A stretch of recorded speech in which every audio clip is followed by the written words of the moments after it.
If you have a story or a topic that you would like to explore with us, please get in touch using one of the links in the description. We are recording interviews now. All events depicted in this podcast are real. However, the names, locations, and some details have been changed for the privacy of those involved.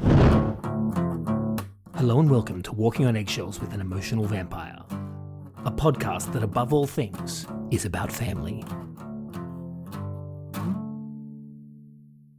I'm not going to set up too much about today's interview, apart from the fact that it was a big one for me, and I don't want to cheapen it with my corny narration, so I'll catch up with you at the end. Enjoy. Hear me now? Yes. Oh, we yes. Great. Okay. Lovely. Hey, everyone. Can. Hey, how you doing? You're in Rome? I'm in Rome. I'm based in Rome. I've That's been in so Rome. cool. You would think so. I mean, all my Roman friends, they have this saying that, you come to Italy as a tourist and you love it, but if you're living there, it's a totally different story. And I found that to be very true. But it's beautiful, it's gorgeous. I was It's just going really to say, I gorgeous. went to Rome when I was 11 and it was beautiful. Yeah, no, It was absolutely beautiful.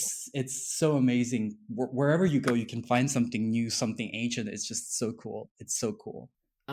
So I'm going to cut in here just because I'm excited. But so, am I right that you have been diagnosed with borderline personality disorder? That's correct. So I've been diagnosed multiple times by multiple people with different things, and borderline is the one thing that keeps to stick ever since ever since people started evaluating me more and more. So it's the one diagnosis that I've had for, well, what seems to be forever for me. I just want to say, and I don't know if you've ever heard this before, I am so excited that you are diagnosed borderline personality disorder. You are the unicorn I've been trying to find Oh, good forever, because I find I can always find like interviews with professionals talking about borderline personality disorder, but I never hear anyone just talk about having the disorder and what it's like. And then when I tried to find people, nobody, I'd go into Reddit and I'd put up and say, I've got a podcast called Walking on Eggshells with an Emotional Vampire. And people would just be like, that's so horrible to have a podcast called that about borderline personality disorder. Okay, maybe I can tell you also why. I think the first part, Walking on Eggshells, that book is so controversial in the borderline community, just because of, well, I think it's because it portrays borderline personality disorder in a lot of ways that are accurate and true. But I also read the book and I feel it fails to offer the other side of the coin, and some of the language is a bit pointed. So it's then very easy for a book that's written by medical journalists. They don't claim to have any, background in mental health for sure, and I think that's fair. It's kind of easy then for people to find this book that's meant for partners and parents and those having a significant other or someone they love who's been diagnosed with borderline. It's easy for them to find, a tool that justifies all the frustrations and then point fingers. So a lot of people with borderline take that book, read it, and just can't finish it because it's very hard to confront yourself with, this piece of this something that's pointing a finger at you and saying, yes, you are doing horrible things, without also giving the other side. I personally don't enjoy it that much. And I think there are other books that are a little bit more beneficial also for people who want to understand how to, manage relationships with a significant other or a kid or a partner that's been diagnosed with borderline.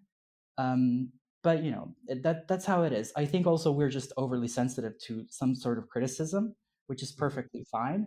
But I don't know. It's a controversial book, so that might be why some people from the borderline community are hesitant to reach out. Because I remember when I discovered that book and I read it, and I think that there was it said walking on eggshells and then reclaim your life or take back your life from living or handling someone with a borderline. Oh my god, I just felt that's so accusatory. But yeah, so it might be the book in itself is a bit controversial. There are people who say it's fair, and there are people who completely hate it. Yeah, and I can definitely see that, having read the book, and it's also the podcast. I don't know how much you've listened to, but what it comes from is we thought our mum had borderline personality disorder. I don't agree with that now. I think she's got other traits, and I've also learned that all these conditions are on a spectrum, right? So she could have a Mhm, little bit of this and a little bit of that, which mhm, I didn't know before doing this podcast. I've sort of learnt this stuff. mhm, Um, and then so when we were putting together the name, and the other thing was we thought our dad might have narcissistic personality disorder. mhm. And then we found a book entitled something to do with emotional vampires, and that's where the Yeah, name came yeah. from. It's also funny because, like, I actually think dad has a few borderline personality disorder traits, maybe more than Mhm, mum, actually. But I think there's that whole thing with the male and female. Like, males, you always think narcissist, mhm, females, you think more borderline mhm. personality disorder. Um, and that's why it was also interesting having you get in Mhm. contact with me. A male, I'm assuming you're a male. I hope that's correct. Uh, Correct. with who's diagnosed borderline personality disorder. I think that's so interesting to have also. Yeah, for sure. But you're right, it is a spectrum. Like if you look at the diagnostic criteria for borderline, you need to match essentially 5 out of 9 symptoms, but that then translates into 256 unique like combinations. That's crazy, but also within those combinations, it's to varying degrees. So the way we look at, I think, personality disorders, it's so granular, and it has to be because the lived experiences of people are varied, and because to be honest, I don't think we still have a good consensus on what causes it. Of course, there are environmental factors that you grew up in this and this type of household or you experience these things. But there are also people who completely believe that there are strong genetic factors that give you a predisposition, this very, very thin emotional skin, and then you're more reactive to things. So there's not a strong consensus there. But definitely, I also don't know when we typically think of, how these disorders are manifest in males or females. I also don't know how accurate that can be because, I think it depends on so many things, the geographies we are in, the backgrounds, the socioeconomic conditions, all of that. And then for me, it's very hard to say it expresses itself like this or like that. And I found the same to be true with ADHD when they say girls with ADHD behave like this and boys with ADHD behave like that, because I've seen, outliers to both. So it's kind of hard to make a generalization. And I also think a lot of this comes back from uh, 20, 30 years ago when, research still was at a stage not like today. So I think people are re-examining these things, but as you said, it's for sure a spectrum. But now I'm curious what traits you think your dad has that fall under the borderline personality disorder umbrella. Um, Let me think. So you put me on the spot, and now I'm going to sound super critical or something. But what I think is a thing where he feels like he's targeted or something. So he Mhm, feels like he's definitely got like a martyr type syndrome where he always feels like uh, mhm, he does things and then he's being like targeted or he mhm, can't sort of win. He can't achieve at these things, and he gets in his own head about it, and he gets sort of depressive and down, and has that mm, sort of thing. And I think that's when I think of narcissist, I think more of like mean, narcissistic sort mhm, of, maybe abusive sort of things or aggressive. And when I think of mhm, borderline, I usually tend to think of more of those depressive sort of things, which could be mhm, wrong also. And so I think that's probably the traits that I think are more borderline than narcissistic. mhm. Is that correct? I don't know if that's correct or not. Uh, I mean, it really depends.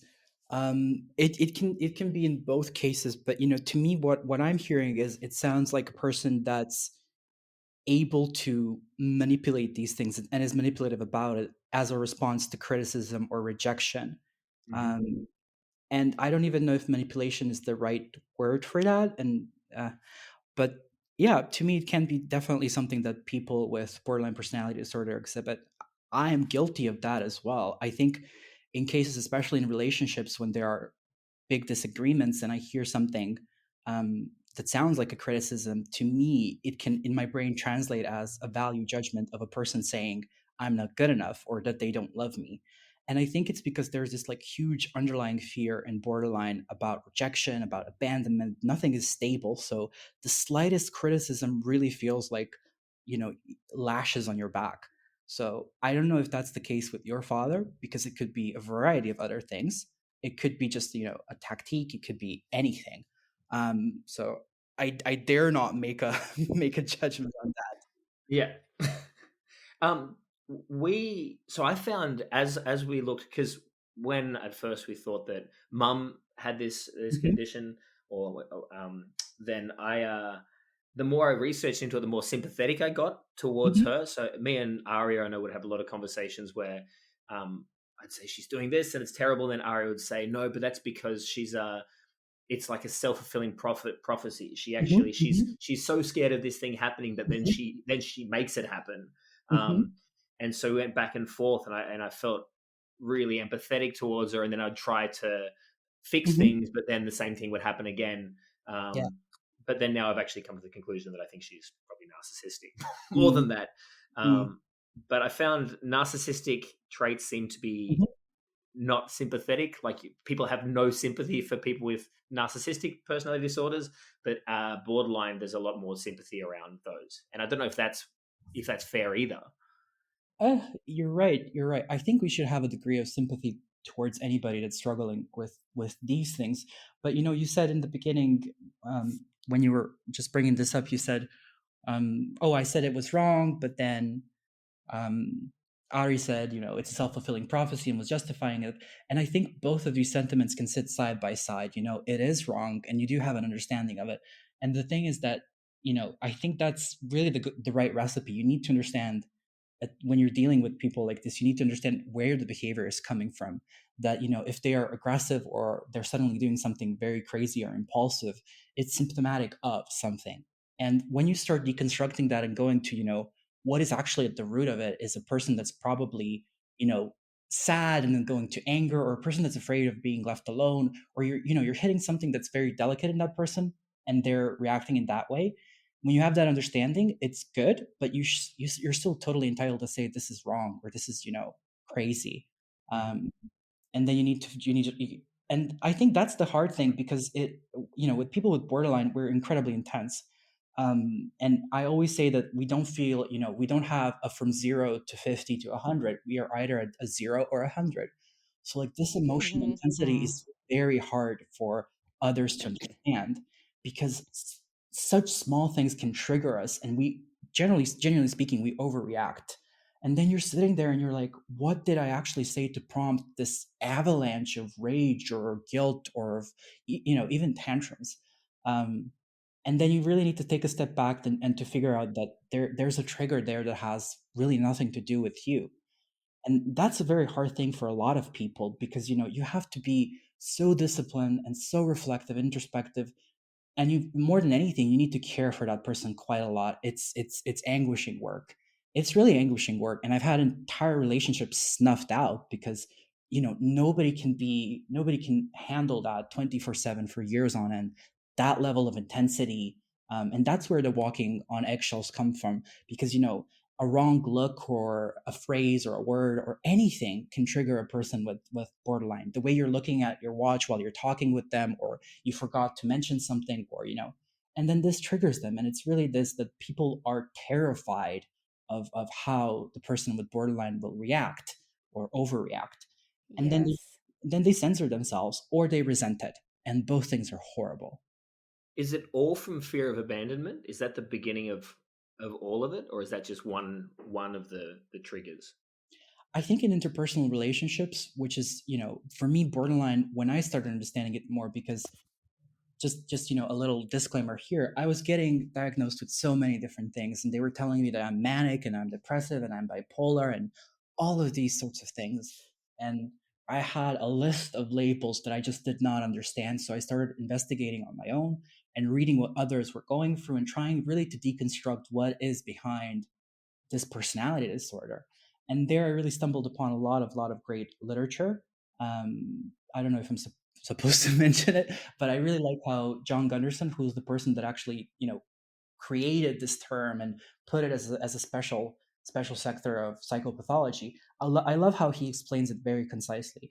And if we are talking about interpersonal relationships, it I to me, the fear of abandonment is a crucial thing, because it leads to all the other actions, and you have this, and they say in DSM-5, it's a frantic effort to avoid being abandoned. And then abandonment and rejection and criticism commingle somehow very weirdly there. And I think this is one of the main triggers. It's definitely not the only one, because there's also very difficult. There's an inability cognitively of borderline people to see nuances. Not all of them for sure, but in a lot of cases, this is what they call, the black and white thinking. It's either all good or all bad. And that's really hard because people are so complicated, and someone is going to have a bad day and is going to treat you poorly, but the rest of the time they might be great to you. And I think I've caught myself, I have an argument with somebody, and in a second, my mind just splits, and they're the worst person ever, and I have absolutely no way, to recall how wonderful they were or kind to me. So everything good that they did is suddenly gone, and they're this monster that's come to destroy my life. And then, you vilify them, you demonize them, and you act on that belief, and that's horrible. But in interpersonal relationships, I would say that fear of abandonment is one of the main drivers, because it's really at the core of the disorder. You've obviously done a lot of work Wow. on this, on yourself, like obviously a lot of introspection and therapy and a lot of different things. Even by the way you talk about it, you can tell that you're very knowledgeable on this stuff. Um, the stuff you're saying, are you aware of it when it happens? So, like, say you had this split, like Mm-hmm. when it happens, do you recognize it? Having the knowledge that you have now, do you recognize it happening and you can do nothing about it, or you don't recognize it in the moment because it's so intense, and then later on you come back and then you recognize what happened? It's funny that you mentioned self-awareness, and I think that is one of my biggest problems, ironically. My current psychiatrist slash therapist, she told me once, you're incredibly self-aware, you're very reflective. So you go to therapy and you have people who might not be aware of the root causes of their behaviors or beliefs, or why they are the way they are. And to me, that's no longer the case. I'm completely aware of it. But then she used a wonderful metaphor that I think I've been just mass producing to my friends and loved ones ever since. She said, "Your self awareness is like a person looking at an incoming car crash who's completely unable to dial 911." And to me, that really struck a chord, because I've been in situations where I feel like I'm somewhere buried in the back of my head, and I cannot stop myself from doing horrible things to people that I care about. And I remember so many situations where I was with my former partner, where I'm just being the most wicked person to him, and my inner monologue is, please, please just stop this, please stop this, but you can't. The emotional stakes are so high, and I think it's just it's such a complicated situation that I don't feel I have control over it, even if I'm aware of it in the moment. For splitting, I'm never aware of it until later on, and it takes me a little bit of grounding and reality checking to see that I'm splitting on a person. And it's not just that you split on people; you also split on ideas, you split on jobs, on many things, and it's so hard, because then that makes you inconsistent, and it's hard for you to figure out what you like, what you don't like, where you want to go in life. You don't have like an anchor of sorts. So you're just splitting constantly on things, including yourself. And if you're very lucky and you've done a lot of hard work, and you're practicing this, because it is a skill, it's like a muscle that you need to develop and maintain, you can recognize it, and then you go about setting the record straight. But when it's happening personally, I've never been able to do it. I've caught myself a lot of times splitting and saying, "Oh, this person's horrible, horrible, horrible," and within like 5 minutes, I'm back and I'm saying, "Okay, this is definitely not the case. Let's dial it back a little bit." So I think it's hard. I don't know how it is for other people, but for me, the self awareness probably harms me more, because I can always point a finger at myself and I say, "You're so self-aware, you know perfectly well where this comes from. Why aren't you changing it? Why are you still doing this to people that you care about?" And that it makes it like you're a prisoner inside your own mind. You're on this like wicked autopilot where you're doing and saying the most horrible things to people, and you know it. A part of you knows it, a conscious part and a part that's not so conscious, and still you do it. So in that way, you really feel trapped. And I think it takes so much work and therapy, and practice for you to be able to break that, or even in part to recognize when it's happening. So for me, nope. When I'm splitting, I'm not aware. In other situations, in other moments, I am aware. But I still, most of the times, I can't do a lot, honestly. It's crazy. Just I actually got goosebumps when you said about splitting ideas and jobs and things like that. I Mhm. don't think I'd ever put that together, and it definitely did something in my brain Mm, mm, about how it works inside of your mind, which is kind of crazy. Like the idea of splitting on an idea and then I guess mhm, having a strong opinion on something, and then something happens, and then you completely change your opinion. mhm, mhm, And as I understand with borderline personality disorder, like everything shifts very quickly. So you were mhm, talking about how you get, you believe, misdiagnosed with bipolar, mhm, because bipolar is, they're long periods of time, right? You go mhm, through a whole mhm, manic or hyper state, whereas borderline personality disorder, you go through these emotions like literally within an hour or something. Like mhm, it's up and mhm. down.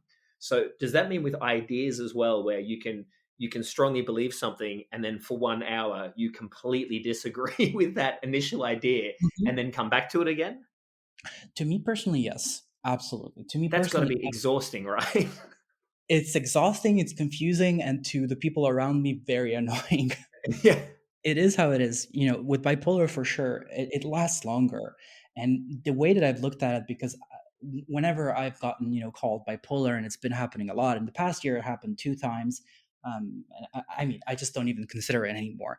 Um, I've always looked at it, for a person with borderline, a lot of the triggers are external, what's happening, and that triggers the mood and everything. And usually it's things you don't even acknowledge or recognize. And then with people who are bipolar, and I had a partner who was bipolar, it's more internal. It's more internal. And I think there are stronger genetic traits that determine this inner working of when these shifts in mood happen and how long they last. And that's why it's also, it's proven to be, treated more successfully with medication than with borderline. Meds, of course, help manage a lot of symptoms and behaviors in borderline, but then, I think it's because the moods change so rapidly and are so unpredictable. It's very, very hard to just rely on medications. Though even people with borderline personality disorder can get other things that then cause them to have mood shifts or mood disorders that leave them depressed or manic for days on end. Um, I, for example, I suffer from insomnia as well, and for me, when I hit like 3 days of no sleep, I'm entirely manic. I'm entirely manic. And then that lasts as long as until I crash. And then when I crash and I wake up, it's another story. I was looking into it. So dialectical behavioral therapy seems to be Mhm, what the gold standard therapy that they say, mhm, and which when I was looking into it, it sounds super intensive. Like phone call check-ins, like it's a very consistent therapy. I mhm. guess because there's so many ups and downs and changes, so you're basically getting a lot of coaching. Sounds very expensive. Um, uh, is that, when you say therapy, is that the type of thing you're doing, or do you have something else that you're? Oh, I'm doing. I mean, I've experienced a lot of different things. I've been with people who are therapists, who are Jungian therapists, so who believe in the collective unconsciousness, who would interpret my dreams. I've done the regular talk therapy. I've done just cognitive, and I've done DBT, which is the gold standard. Because the person who founded that technique also suffered from borderline, and she looked at that. DBT is intense. I've never done it in the full, I would say, very Western way of the phone calls and everything and the constant checkups. I think that's really for people who are a group that is prone to a lot of behaviors that are problematic. I've never had it around the clock or daily. I've had regular therapy sessions, which I still have, but DBT to me has always been why I love it is because it gives you skills to solve things. So it tells you if you're feeling this way, here's what you can do. Check the facts. Ask yourself these questions or these type of guiding questions. Reflect. Or it tells you you're feeling this and this way. So try this. For example, try opposite action. If you're feeling horrible and you just want to lay in bed the whole morning and not do anything and be in complete darkness, force yourself to go have a walk, to put on music, to do something nice for yourself. And I think this is, there's some sort of old worldsy wisdom in that, because I remember my grandpa would always say, oh, you're feeling bad or just like that, go work out, go take a walk, go for a run. And I think there's some of that wisdom there, but DBT really provides you with a set of skills to be able to cope with the symptoms while you're doing therapy and getting better. So it will give you grounding techniques. It will give you things to slow down this rapid progression of emotions and thoughts and everything so that it can become more manageable. And I personally use the grounding techniques quite a lot. And I recommended it to people who don't have borderline because it's, it's something that helps. It brings you back in the moment. And a lot of people use it as well. It might be cliche, but I know in the army they use some things that are very, very dialectical behavioral therapy skills, like box breathing or whatever, grounding. Describe these things around you: 5 things you see, 4 things you hear, 3 things these types of things are incredibly useful because you have to live day by day and you have to manage these things. So for me, talk therapy was good, but then it never gave me something that I could, you know, when the session ends, take away and work on. Because again, for me, being very reflective and knowing the root causes of my issues, I didn't need to have session after session where we talk about, well, your family was like this and you got sexually assaulted and that's why you believe this and you believe that. I knew that. I knew that. I knew the why, I needed the how. And DBT gave me the how, but I never practiced it exclusively. It really depends from practitioner to practitioner. And what I've seen is that a lot of them mix in different elements. So it's very pluralistic. They bring in something from DBT, they bring in something from psychodynamic therapies or whatever. I'm not a medical professional myself, but this is what I've seen. Because I also remember when I was looking for a new psychiatrist, a new psychotherapist, I was looking for people who can do dialectical behavioral therapy.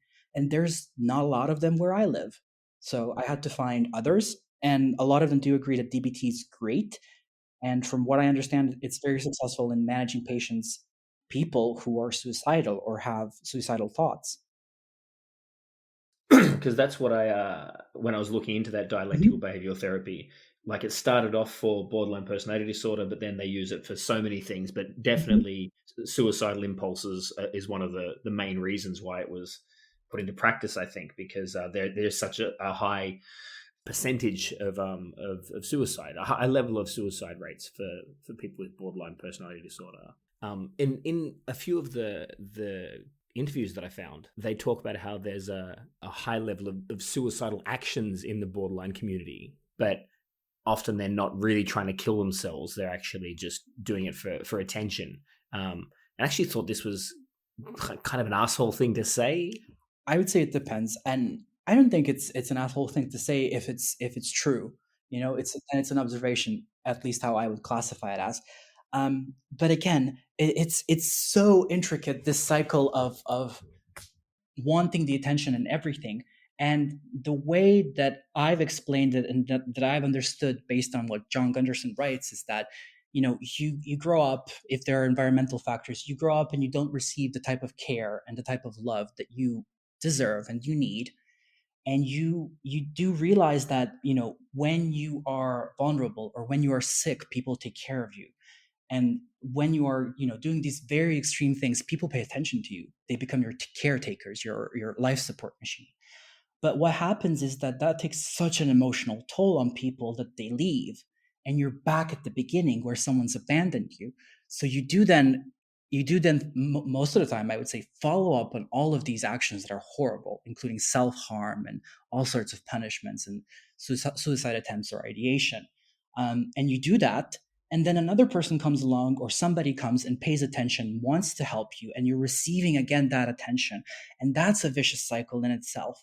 So I would say that there are people who've learned to weaponize it, not on purpose, but because they've observed a pattern. The pattern was, if I'm screwed up enough and I'm such a mess, people are paying attention to me. They're looking at me, they're thinking of me. I'm getting the care that I feel I was neglected or that I didn't receive. And that inner child is getting it. But that's very hard because, and I've seen it in my own life, when your friends or your loved ones have to be your caretakers as well. And I'm not just saying therapists, but people who make sure that you brush your teeth, that you don't cut yourself, that you don't do something crazy or impulsive. My gosh, the emotional strain it takes on them. I mean, they could be the most lovely, giving people in the world. There is a limit that we can all give without losing a little bit of space for ourselves that we all need. So I've had relationships where my partners would turn into full on life support machines.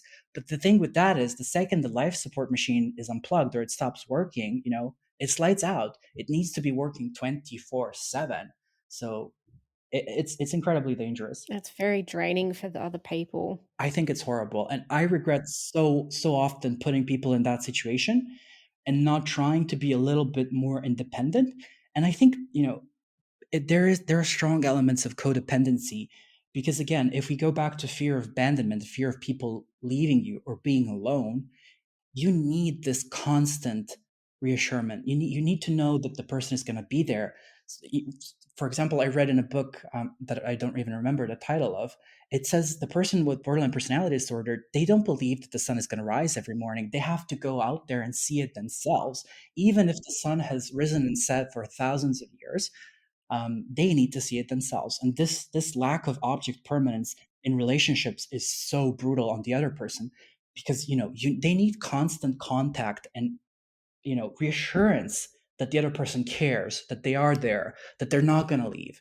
And that becomes a full-time job, not just loving the person and enjoying being with them, but also reassuring them that everything is fine, that you're not going to leave, that you care about them, that you're not betraying them. All of this, it's so draining. It's so draining. And I think it's incredibly hard to see when you are a borderline person, because you feel it's normal, and if you are like me, you can intellectualize it and you can say, this is a basic need that I have in a relationship that you need to fulfill. And if you can't, we're not compatible. But that's horrible.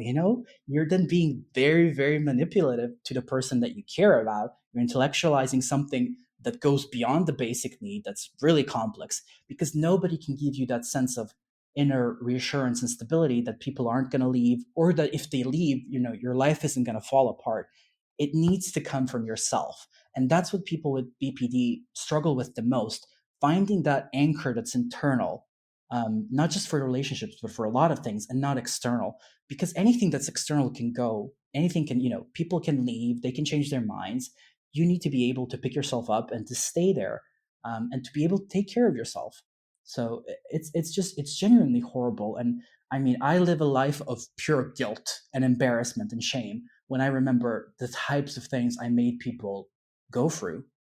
So I'm getting a sense, because you talked about there's a lot of ideas about what causes borderline personality disorder, and you're saying some say it's from past experiences, some are saying it's to do with brain chemistry, whatever it is. I got the impression, and feel free to say as much or as little as you like on this. I get the impression that your experience, and maybe you believe that it does come more from external factors, things that have happened to you, maybe in your youth, that cause it. Do you believe that's the main cause of it? And is that what happened with you? If you're happy to talk about that. No, for sure. I don't know if I can say that it's a main cause for everyone with borderline. I do think there are factors on both sides, for sure. I have personally never done anything to confirm the genetic factors from my side. But I've read and saw and seen that there's research that confirms that certain areas of the brain are more active in some individuals with borderline personality disorder, that can lead to them reacting more intensely. But then also the environmental factors, so your surroundings, the household you grew up in, the relationship with your parents and friends and loved ones, these do matter profoundly. And I mean, that's just common sense, absolutely common sense. And in my case, I do think that shaped me the most, because I grew up in a very dysfunctional household where there was domestic abuse and violence and all sorts of things, and sexual assault and all of that commingling for years. So of course that impacts oneself and shapes how somebody perceives things. And again, if you're a kid and your primary caretaker or your parent, they're not able to provide you with the type of care that you need, or even worse, they abuse you. To me, I've always gone back to how is that kid reasoning? If you're a kid and this is happening to you, you can draw several conclusions. You can think that this person is evil, and that's horrifying. That the person who's supposed to take care of you is just a wicked, rotten person. You can think that it's just happening because it's random, and then that makes life inconsistent, and you're afraid of everything. Or what I think happens in the majority of cases, you can blame it on yourself, and you can say, there must be something wrong with me, that I am not getting the love that I need, or that I'm being subject to harassment and abuse and violence. Because when you blame it on yourself, there is a sense of control. You can say, I can change. I can become better. I can stop doing this, which is of course false because it was never to do with you. But then you learn from a very young age that there's something inherently wrong with you, and that that's why people mistreat you, or that's why people abandon you, and that's horrible. But I've lived a life where my whole life I thought, I'm not likable as a person. I'm not likable as a person. I'm only likable because of either professional achievements or because I have any type of knowledge, something. I never felt I was likable as a person inherently based on who I am. So I always felt that I needed to compensate. And I was able to, trace this back to what was happening to me as a kid, and probably conclusions that I came up with, which is that I'm experiencing these horrible things because there's something wrong with me. And that kind of, I carried it into adulthood. I'm so sorry that that all happened to you when you were so young. Just wanted to Thanks. say that, like, No, thank you. But and I, you I sound like genuinely, a lovely person, just like a oh, genuinely nice thank you. person. Thank you. I mean, it's hard to accept that because I can now tell myself, yes, I sound like a lovely person because I'm speaking very eloquently and I'm knowledgeable about the topic and everything. But if you had to spend 24 hours with me, probably you would think the other way. So it's I've so had a lot easy of, when you're um, reflective and introspective. It's so easy for you to turn it around and find an excuse why somebody wouldn't like you as a person. But I do appreciate it. I really do. yeah, no, I mean, because I still think mum has a lot of borderline personality things, and I guess I'm very trained to be there for other people, and I like that about me. But yes, I like to be there. Aria does do like a bit of the doormat thing, so she's had a few Doormat thing's lovely. Yeah, that makes it sound great. a few things like this. People need to know that you're gonna be there, but sometimes I know where my point is now. So I've learnt that. Yeah, I think a lot of people still are struggling with that to figure out, up until which point am I going to be disavailable and disunderstanding and disforgiving. Um, and both sides of the spectrum are hard. If you're completely cold and indifferent, and if you're forgiving everything and tolerating anything. I do think people should forgive on the whole because that's just my own personal philosophy. But tolerating is not something that I think everybody needs to do. There are certain things you tolerate and you understand, but you kind of have to set a lot of boundaries, because otherwise you're just, what you tolerate is what you're teaching the other person how to treat you, and that's it's genuinely a mess. It's genuinely a mess. Humans are terribly complicated. Are you in a relationship now? No, no, I've been out of one for, it's going to be, no, it has been 2 years now. Okay.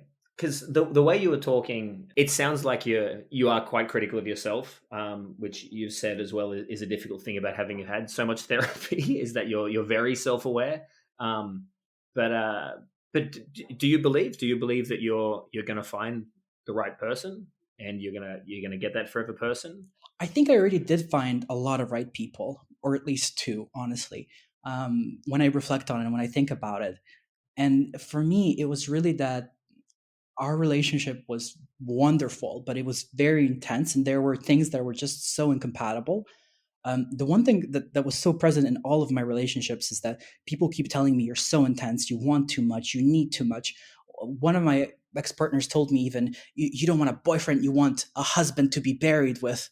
And as horrible Wow. as it sounds, at the time, it was probably true. Again, going back to that object permanence thing, I don't know Uh-huh. that you love me unless you show it to me every second of the day, which is horrible and a huge task.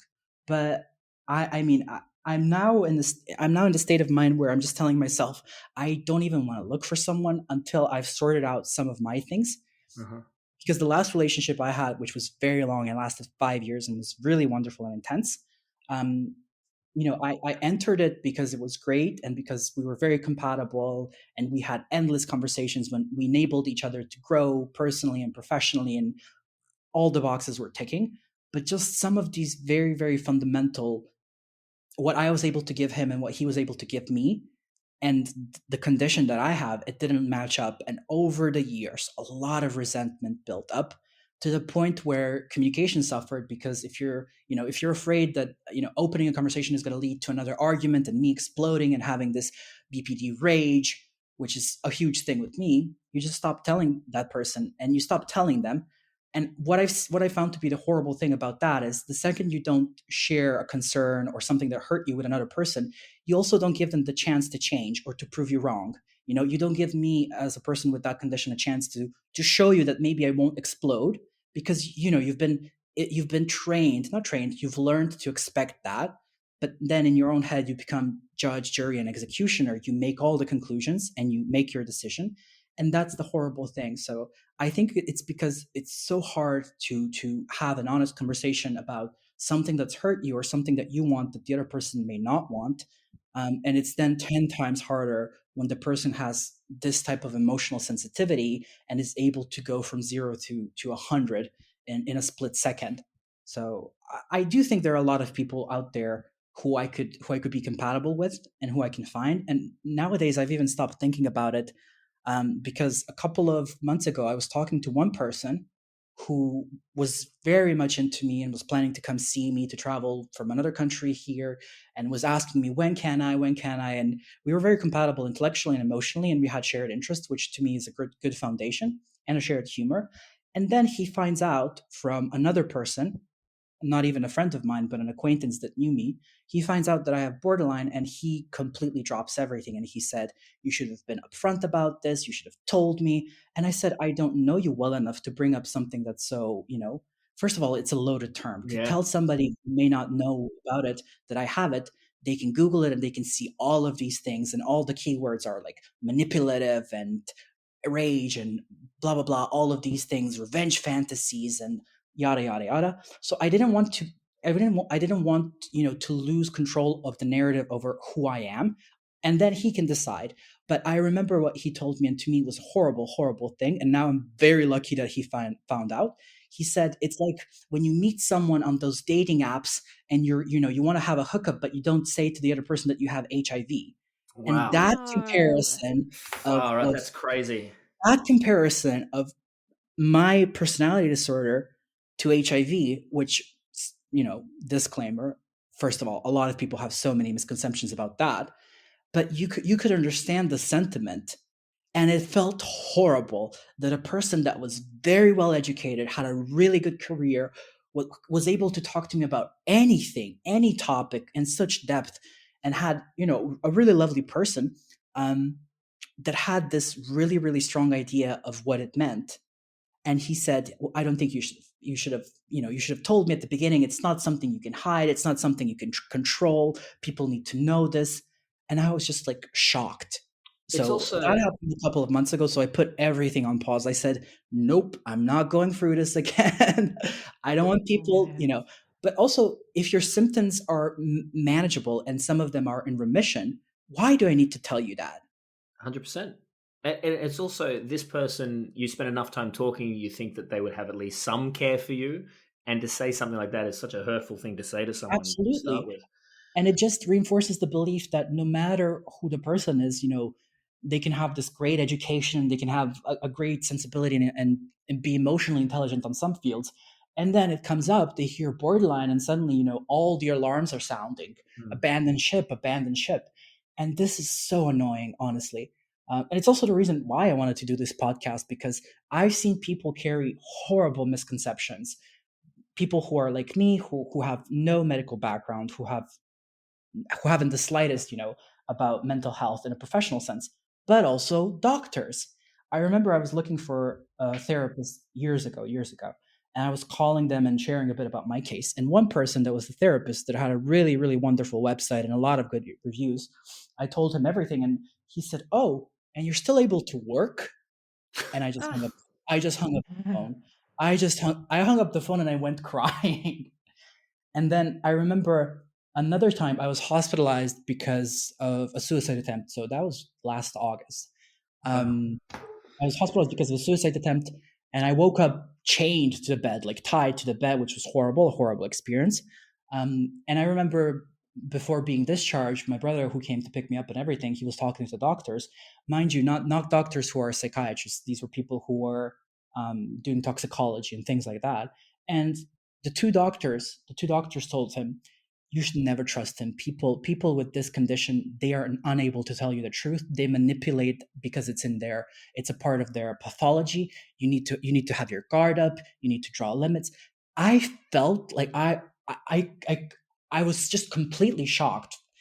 I mean, I often think if I was in a better state of mind, physically also, I would have just gotten up and said some really horrible things to those doctors, because there's my brother, a person that knows me, and a person that already has some vague and misconstrued ideas about the disorder, who's being now told by people who are supposed to be an authority on any subject, who have medical degrees, who are basically telling him that, yeah, I'm never going to change. I'm always going to be manipulative. I'm always going to do these things. I'm going to lie. I'm going to hurt myself. I'm going to hurt others. A typical Disney villain. I was just missing a song in the background.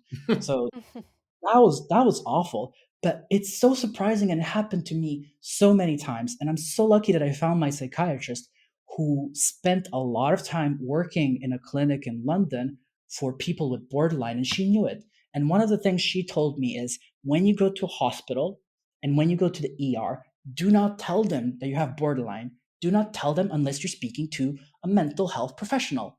That's Don't do it. crazy. That's so crazy. Absolutely. Absolutely. You would think that you're safe among doctors and people who've had to study some of this. I mean, it was a part of their curriculum. But no, even medical professionals can hold such strong ideas about these things. They might have never had experience with people with borderline, but there you are.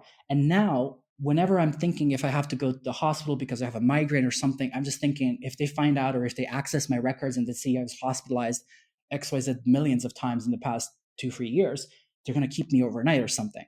So now I'm even terrified to go to hospitals, because when I was hospitalized back last, so not this previous February, but the one before last year, when I was hospitalized, I wanted to leave at one point because I was promised I would be able to leave. And the person who was on duty that time, she said, "You can leave, but I'm gonna call the ambulance. I'm gonna call the police, and you said you left without our recommendation, and that our recommendation is that they hospitalize you again." And I was just like, "What in the actual fuck?" I felt I was in jail. It was horrible. And you know what's crazy? So the borderline personality criteria, the last point on there is transient stress related paranoia. True. So you've potentially already got that symptom, but then you Mhm. have reasons to have paranoia, and it's a stressful Mhm. situation. So it's like literally the worst thing that could happen to somebody who has that particular characteristic. Absolutely, absolutely. I go now to see doctors, and even if I need to do a checkup or something, and I'm just like, oh my god, oh my god, oh my god, please don't look at my medical history. Please don't ask me why I take these meds. Let's just drop it. But I've learned over time to find people who have, who are not just doctors, but embody the values of the profession, have a sensibility of care and understanding towards others, and I just stick with them. And if they retire, if they stop seeing people, I think I'm screwed entirely. Because I'm telling you, I had a migraine for 3 days. I was crying. I was nauseous. I would have thrown myself under the metro, and I still did not want to go to the emergency room, because I thought they're going to tell me stay overnight for us, the fluids and whatnot. And in my head, that equaled to they're going to shut me in, I don't know, the psych ward or whatever, and I'm not going to be able to go back to work. My life is over. All of that, because I've had that experience, like, just awakening, and you're being shackled to a bed with people screaming at you. And that time I overdosed on all my prescription meds, a bazillion of them. And I remember coming out of it, and the nurse was screaming at me, well, what alcohol did you drink? What alcohol did you drink? And I'm just in a haze, and I'm going like, I didn't drink alcohol. And she was like, you're lying. And I'm just like, Jesus F Christ, like, why? Like, but I get it. I do get it, because there's a stigma and there's a little bit of truth behind it. It's always the Mhm. case.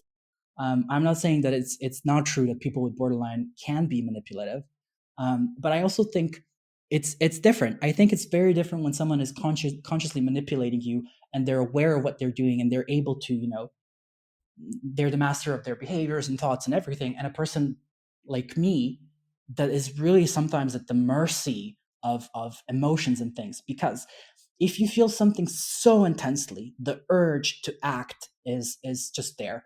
You feel if you don't act or take some action, you're going to explode. You're boiling from the inside. And that's also why we're so impulsive. I had a huge problem with impulsivity. It's really because your inner world, the emotions, it's just cataclysmic, and you feel if you don't do something, it's never going to end. And that's why a lot of people, myself included, just resorted to cutting, because you get this instant physical sensation of something happening, and it disrupts this pattern of emotions and thoughts and inner screaming, which is horrible to say, but and it's not to say that it's the way out of this, but it's just, the backdrop of it. It's also like controlling the pain as well. Like you're in control of that pain. Yeah. Absolutely. Not to make light of anything, but the fact that you talked about overdosing on your medication and said I took a bazillion of them. I don't think I've ever had someone talk about overdosing and use the term bazillion, which I thought was kind of funny. I took a bazillion of them. Okay, I've got a question to take it back to the relationship stuff a little bit. So do you think that there's another disorder, another personality type that matches with borderline? Like, so if you're always borderline's always sort of wanting that attention, is there another type that always wants to give attention so they fit together? Does that exist, do you think? You're trying to match up all the people with personality disorders. My goodness. Maybe we can make a Tinder. Find your perfect match. Make a borderline personality Tinder or something. The last thing we need. The last thing we need. Access to more people. No, I think so. I do think so. And I think it's people with NPD, people who have narcissistic personality disorder. I think that but I'm basing this again loosely off of how I am and the criteria that I meet. So for other folks with borderline personality disorder, it could be different. But I think this, because the thing with borderline personality disorder is when you fall in love, you develop a favorite person, and it's really, really hard. And that person is the center of your universe. Without them, nothing exists. Your whole life revolves around them. And, because of that, you do want to please them almost unconditionally. And I've done things they could have asked me to jump. I would say how high. So I think, with people, then you meet a person with narcissistic and they get all of this devotion and attention and worshiping. And to them, it's, music to their ears. So there's a compatibility there, but then there's also compatibility of the emotional cycles that both people can go through, the blame, the guilt, the control. I think borderline personality disorder, people with borderline personality disorder develop such codependent relationships with their favorite person that it gives the other person so much control to dictate the pace of the relationship, the type of the relationship, and everything. And also people with BPD who are at least a little bit aware of how they are, if they lash out and the reaction is too much, the other person can easily guilt you or blame you for that. And I've been in situations, and this is a true story, where I found out that my partner was cheating on me with a plethora of people, and I did not have the guts to confront him about it for 6 months, living in pure torment. And I would casually drop things, like, where were you, and things like that. And I remember distinctly 2 times that he completely played the borderline personality disorder card to make it seem like I'm paranoid, I'm overly jealous and crazy. So there are going to be people who will use this to their advantage to say, you're just making this up, you're overreacting. And then as a person with borderline, it's very hard for you to understand, are these emotions valid? Did I take it too far? Am I right to feel hurt, or am I overreacting? So then all of these techniques and skills that you learn about fact checking and grounding and splitting, all of that is, you can just chuck it to the trash, because you have a person here that's able to convince you that you're overreacting, that it's one of your symptoms, and that nothing is happening, and that it's all your fault. And then you feel horrible and sad, and you cut or you burn or you starve yourself. And then you get into that very vulnerable position where that person, again, can take care of you and assert a dominance and reinforce the belief that without them, you would crumble, you would die. So I think the compatibility there is crazy if the symptoms match, because, the person with NPD can get a lot of things. The borderline person may not even ever question the partner. and the cycle of abuse just continues. It's so wild that we did an interview with someone who said they Hmm. had narcissistic traits, and I really enjoyed the interview. And one of the big things was their relationship with their wife. Like that was the thing they wanted to change for, and they wanted to be good for, is because they really had the wife like on the pedestal, or the relationship was so close, like you said. And I don't want to belittle that conversation or that, because I actually think it was a really beautiful, what he was saying was like, sounded like a perfect relationship. Hmm. But it's just interesting that you brought that up, and then just sort of hearing someone, the way they're talking about their relationship and the amount of dependence they do have on that partner, like you said, seems to match. Yeah, I think so. It's problematic because on the surface level, it looks like, they're fulfilling each other's needs. And the narcissistic person can use the borderline person for all sorts of things, for validation and everything. But I feel that they can trigger a lot more this fear of abandonment. But again, all of the different needs can be fulfilled. So if you have a need or a desire for this type of admiration, devotion, and to control someone, it's complementary, but it's dysfunctional. That's the thing. It's complementary on a dysfunctional level. So the dynamic becomes really, really horrible. And I think to me, it's just a recipe for crazy instability, and it's unhealthy. And that's not to say that these people can't make it work if they are, at a stage of their life where some symptoms are very manageable and don't manifest. But that's true for every relationship, even for people that don't have personality disorders. If you have a lot of your things figured out and the other person does, of course it's going to be much easier than if you don't. Yeah, I think there's a complementary dysfunctionality there. Yeah. Yeah. Yeah. Sorry, go for it, Ariel.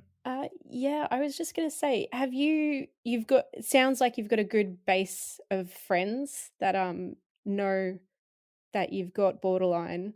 Um, have they been your friends for life, or are they new friends? And like, yeah, basically like that.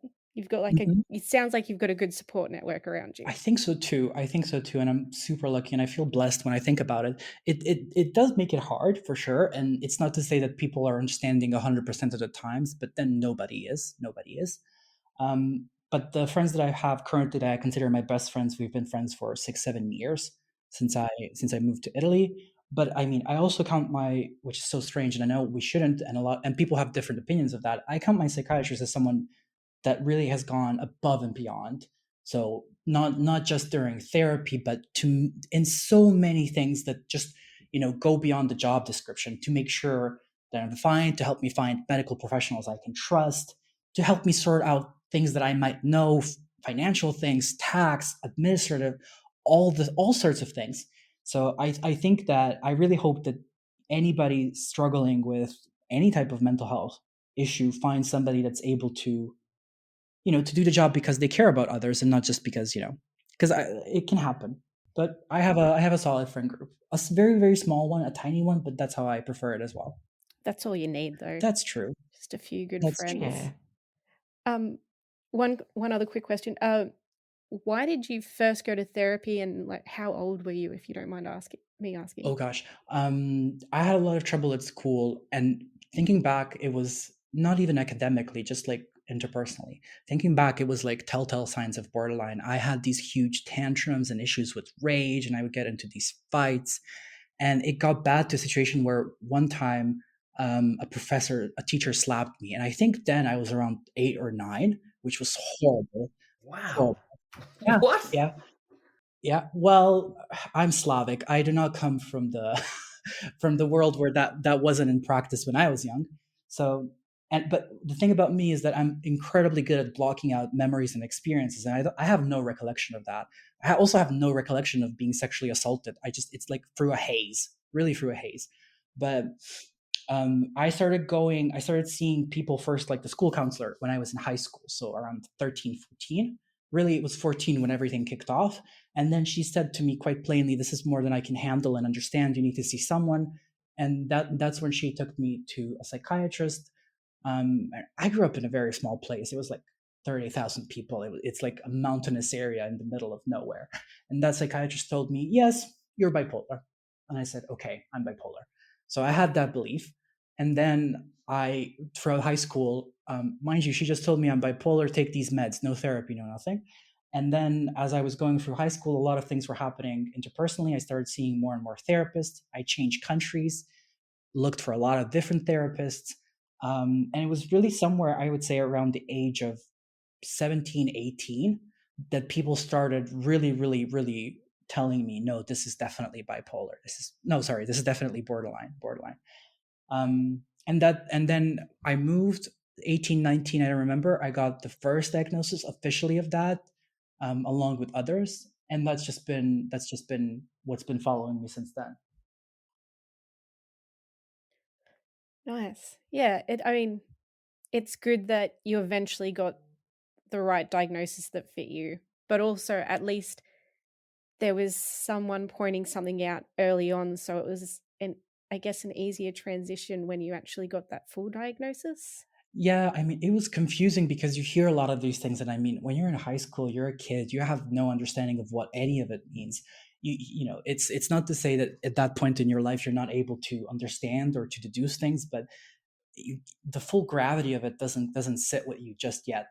But I mean, to this day, a person that was the head of a psychiatric clinic that I was in last year keeps telling me, yeah, you're bipolar, you're not borderline. And my psychiatrist that's been me for years and years and years says that's absolute crap. So there are so many disagreements. I mean, I'm diagnosed also with an unspecified personality disorder. I'm like, what the heck does that mean? Like, What does that mean? how does that Yeah. help me? How is that a diagnosis that's helpful? So Yeah. I'm just like so confused. Why would you even write that if you it's basically you telling me professionally you have no idea what's wrong with Yeah. me. So I mean, there are still a lot of things that I'm figuring out. I actually think I'm probably going to look pretty soon to Mhm. wrap this up, but not because I want to. I actually think I could talk to you for hours and hours and hours. Thanks. I'm not going to kick Mhm. you off just yet. I do have a question that I'm asking everyone. So with your condition, what you Mhm. have, the way you are, do you think any of it gives you a superpower? Oh, totally. If you do, yeah, what is that superpower?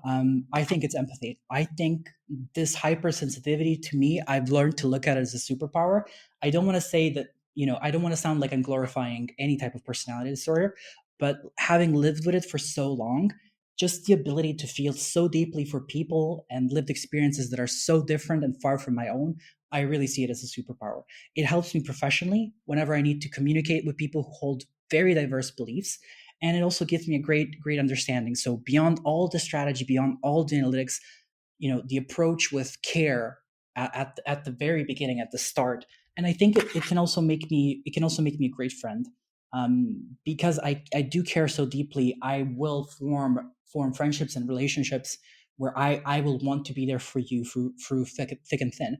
And that can be a superpower in itself. But for me, just this ability to care for the other, to understand the other, and to want to help the other, I've seen it as something that I don't want to change about myself. And when I was medicated out of my mind, because every time they release me from the hospital, they send me off with what feels to be bucket loads of meds. When I'm medicated out of my mind, that just disappears. I become a flat line. I'm indifferent. I'm not able to be there for my friends, and it's horrible because I think you kind of also need to delineate what constitutes the values and behaviors and beliefs that you have as a person, and what is the personality disorder, or rather the traits that you have. So I think that I have, as a person, I care for people deeply, and then I think borderline just intensifies that. And it's not something I'd like to change. I would rather stay like this than be indifferent to the struggle, suffering, or even the joys of life that others are experiencing. To me, it just allows me to connect with people in more profound ways and not be able to switch off when I hear that something horrible is happening in any part of the world or at any point in history. And that's something that I feel a lot of us need more of, because it helps you expand your moral imagination. And that's something that you can do with literature, with art, with a lot of things, with introspection.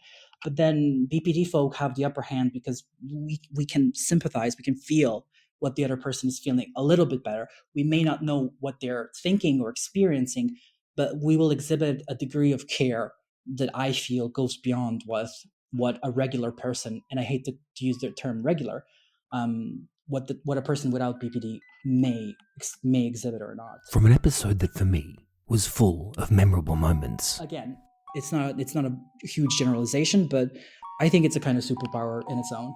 I don't think there is one more fitting than this one to end on. Oh, yeah.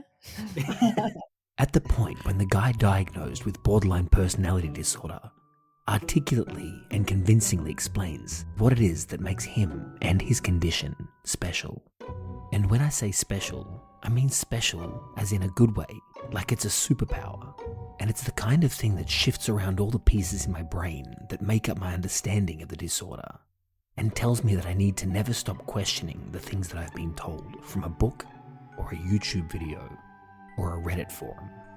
Because at the center of all of these explanations are real-life human persons whose first-hand experience just might contradict everything that you've learned. And finally, from a podcast that is named after a book that pisses off much of the borderline community, I apologize.